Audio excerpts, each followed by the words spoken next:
and welcome to my review of the Tefal Fresh Express. This is a take on a traditional mandolin food processor.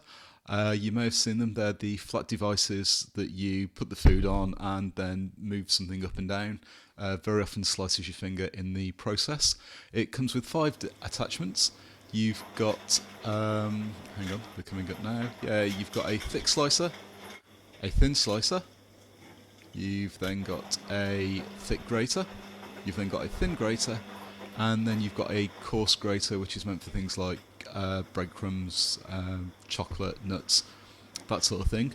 The device is really quite nice and small. At the back of it, which you can't see on this video, there's some cord storage.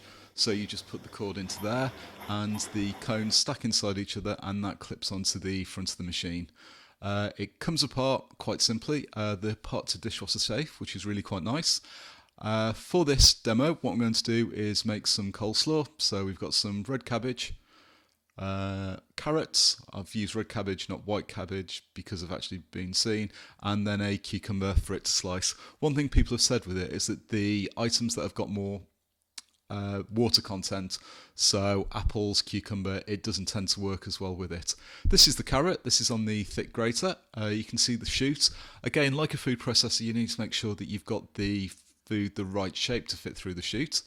I haven't got the noise of the sound of it actually making. It's a 150 watt motor, which isn't great, so to a certain extent it does probably rely on the sharpness of the blades. There is a more powerful one coming out this summer that may be an improvement on it.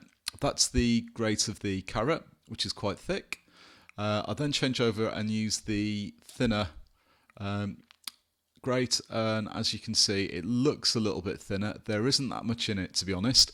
Here they are together on the plate. So you've got the thick one on the left, and then you've got the thin one on the right, and yeah, there is a bit, but not that much between it. Moving on to the cucumber now, which does look sort of rude in that. Going to use the thick slicer on that. Again, like I mentioned before, because of the speed of the motor, it does rely on the sharpness of the blades. With a traditional food processor, it's normally around 600 plus watts with that. So the speed of it does actually help with the cutting. I don't know if you can see it there, but the slices are slightly curved. On that one as well, I've also done it with the thinner blade as well. So thick on the left, thin on the right. Then coming on to the red cabbage.